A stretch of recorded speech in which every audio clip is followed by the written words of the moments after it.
3, 2, 1, blast off. It is indeed a pleasure to have this privilege to play here for you. And we intend to give you a very fine program, so just settle back, relax, and enjoy the moment. Yeah, 1, 2, 1, 2. Here we go again. Turn me up. But I got some. I be the chocolate boy, one to beat rock. Yeah, AKA the soul brother #1. Whatever you wanna call me, old school, whatever. But I got some new. As I introduce to you, New York's finest.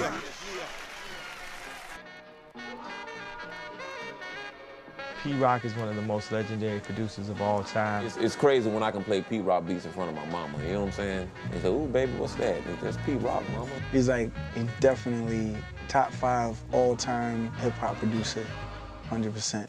P-Rock. What you want me to say? He was the man. To me, still is the man. We have certain people that we feel fit into the stable of good producers that we admire for their work of being original. From Rick Rubin to Large Professor to Marley Marl, you got P-Rock in that same fold. There's certain people who are, you know, a little bit more than just an influence. There's people that you really look to like idols. You know, so me growing up, Pete was definitely one of the main ones. The records that he was using, you had to search far and wide for. They weren't so easily accessible. I mean, all the samples that he used to find back in the days, the stuff that he still does today, the way he chops stuff up. He's inspired so many people. He's inspired me. I couldn't call it a remix because it was better than the original song. P-Rock really invented the remix, I think. Another P-Rock remix. We started off like that. House of Pain, Jump Around remix. That was incredible. I mean, I was losing my mind, but the illest P-Rock remix, Public Enemy, Shut 'Em Down remix. Shut 'Em Down remix? Shut 'Em Down, the greatest remix of all time. That man was incredible. When it first come on, like it demands the attention, and then it instantly take you back to that time and era. He's essentially one of the pioneers of producer-driven hip-hop. You know, P-Rock was one of the first people to go out there and explore something other than the James Brown sample and bring it to the table, and it's like, wow, where did he get that from? I only aspire to affect the masses the way he has. That's how you know that, like, you're a legend, because you could come out at any time. Doesn't matter, age is not a factor when you are a genius. The game is in need of some real, honest music. You know, it's just, we just need to feel that soul once more, man. It's time for P-Rock to drop something new.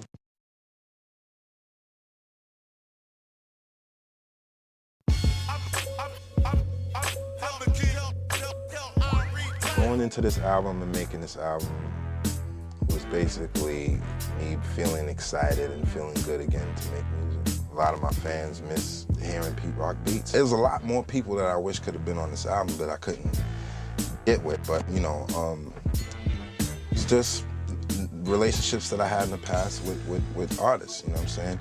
Heard that I was doing something again and wanted to be a part of it, you know what I'm saying, to help, you know, bring it over the top. I didn't work with everyone. Some people I sent beats to and they just sent me back the song. You know, then some people came over, then some people came to the studio. Long process. The album took like a year and a half to make. You know, because I wanted to get certain people. I wanted to make sure I got them. New York hasn't had an album like this in such a long time.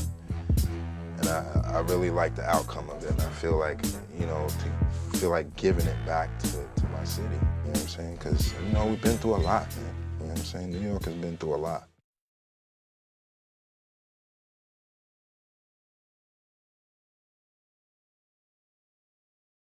It starts from working with Jim Jones on his first release.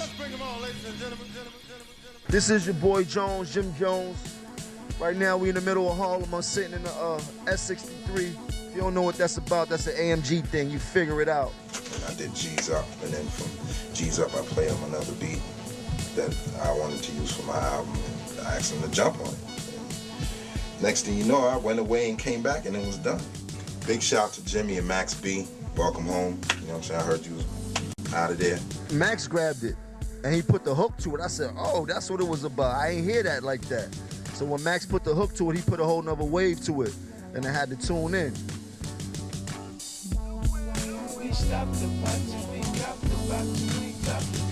It feels like a Sunday beat, like when you on the way to church and you want to listen to some mellow music.